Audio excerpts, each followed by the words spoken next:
मकर संक्रांतीला काळ्या रंगाचे कपडे का घातले जातात? इतर शुभ कार्यांमध्ये अशुभ मानल्या गेलेल्या काळ्या रंगाला मकर संक्रांतीच्या दिवशी एवढं महत्त्व का?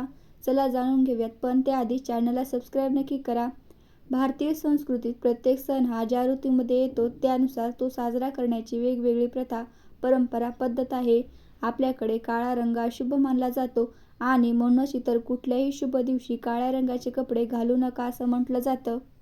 कुठल्याही मंगल कार्यामध्ये काळ्या रंगाचे कपडे टाळायला सांगितले जातात. मात्र मकर संक्रांत हा एकमेव सण आहे की ज्याला काळे कपडे परिधान करून तो साजरा केला जातो. यामागे शास्त्रीय आणि वैज्ञानिक कारण आहे. प्रत्येक रंगाचे असे स्वतःचे गुणधर्म असतात. जसा पांढरा रंग उष्णता शोषून घेत नाही, उष्णतेपासून ते आपलं रक्षण करण्यासाठी पांढरा रंग उपयोगी पडतो. तसंच काळा रंग हा उष्णता स्वतःमध्ये शोषून घेतो. थंडीच्या दिवसांमध्ये शरीराला उष्णतेची गरज असते.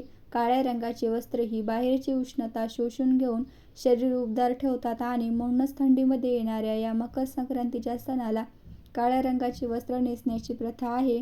त्यामुळे संक्रांत जवळ आली की बाजारामध्ये महिलांसाठी काळ्या रंगाच्या छान छान साड्या, लहान मुलांसाठी काळी झबली आणि पुरुषांकरिता काळे कुर्ते दिसू लागतात. थंडीच्या दिवसांमध्ये शरीर उबदार राहावं यामागचा हेतू आहे. आपल्या पूर्वजांनी आपल्या प्रत्येक सणाला ज्या प्रथा आणि परंपरा सुरू केल्या आहेत त्यामागे किती वैज्ञानिक दृष्टिकोन होता. असंच एक कारण संक्रांतीत तिळगुळ खाण्याचं सुद्धा आहे.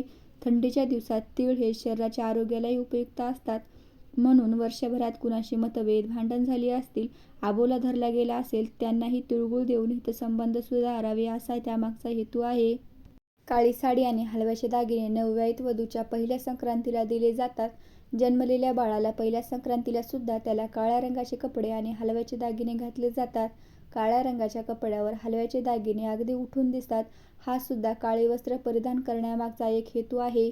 जानेवारीतील पहिला सण म्हणजे मकर संक्रांत आणि ज्योतिषशास्त्राप्रमाणे या दिवशी सूर्य धनु राशीतून मकर राशीत प्रवेश करतो.